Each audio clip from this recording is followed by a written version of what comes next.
Insecure on HBO left a remarkable impact as it captured the life of young Black millennials figuring life out, including getting their aging parents to write a will. There has been an uptick in estate planning, arranging things like wills, trusts, and power of attorney since we've entered a global pandemic. But according to a survey by Caring.com, Black Americans are still less likely to have their estate planning documents in order compared to other racial and ethnic groups. Joining me now to discuss is estate planning attorney Portia Wood. Portia, so happy to have you here. Welcome to the Cross Connection. Now, when people hear estate planning, they immediately think of wealth, but it really encompasses so much more than that. So tell our viewers what else estate planning includes.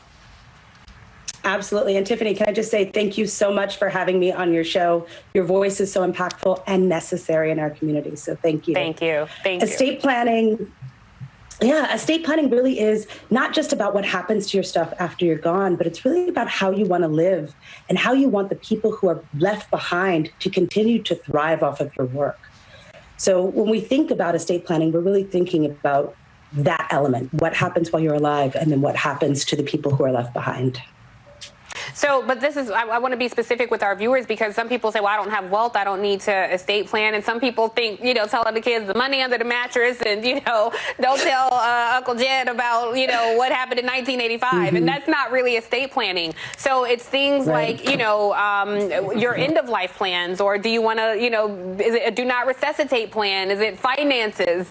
So what are some specific things that people should consider when planning their estate?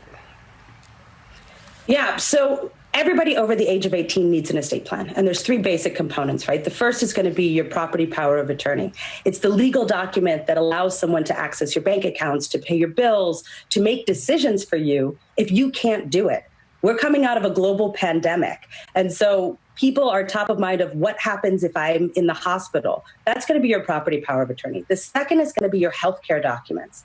That's your healthcare power of attorney. It's your advanced healthcare directive that says what you would want to have happen. And it's your HIPAA authorization form. And the third piece that everybody over the age of 18 needs is a distribution plan. What happens to everything you have after you're gone? And that distribution plan is what most people think estate planning is. They think that's it, but it encompasses all of these other pieces. The distribution plan is, do you need a will? Do you need a trust?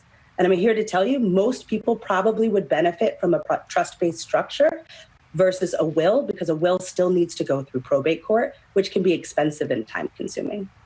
Yeah, and something else, a lot of divorces during COVID. The saying was you can't spell divorce without COVID. And something that I found surprising, if there is no will, there are times where an ex-spouse can have access to your money. So I think a lot of times in Black families, we think, well, who's going to cook at the repast? And we need to think about our finances, even if you don't have any, if there's a house, that you want, or items that you want. So why do you think, though, that in our community, in Black communities, people are not as prepared in reference to our counterparts?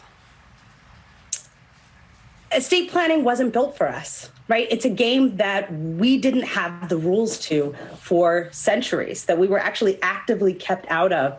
And then throughout the generations, people took advantage of our lack of knowledge in this space, right? We think about, the mortgage crisis that came out in subprime mortgages, all of that plays into why the older generation doesn't want to do estate planning. There's a lack of trust, there's a lack of education, there's a lack of information. And so what we're working on is, how do we get more culturally competent advisors who understand the history so that they can effectively guide our community through this process? And the problem is there just aren't that many people. And so instead of going out there and risking doing it wrong, they sort of wait, they procrastinate, and they say, it'll get worked out somehow down the road.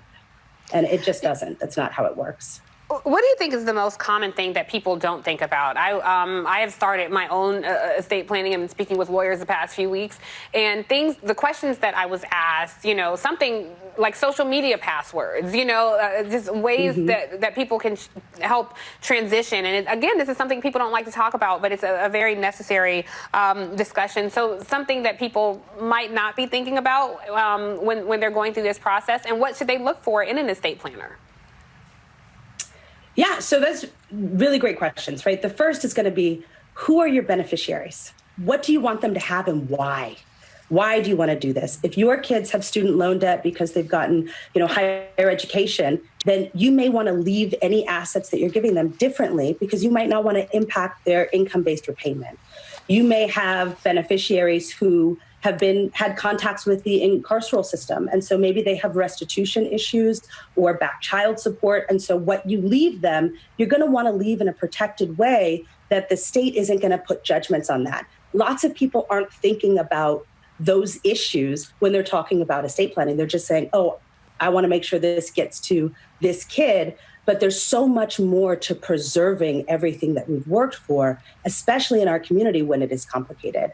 We have lots of blended families in our community, some families that are built by love. We have grandparents who are raising grandchildren. They are not accounted for under the law. And so we have to create comprehensive estate plans to make sure our wishes are honored. And so all of those are questions that need to be thought about as we go along. I think this is such a necessary conversation, Portia, and I don't think this is the last time we'll talk about it, because there are even, other things like, should your family member be the executive of your estate, and, things that I know that I've been unpacking the past few weeks. So thank you so much for giving this very difficult conversation, some very necessary guidance and knowledge. Thank you, Portia Wood. You'll definitely be back on the Cross Connection. Glad to have you. Coming up next, it was a bad week for the crypto market. And so what does it mean for investors and those looking to get in the Bitcoin game? We're going to talk about that next.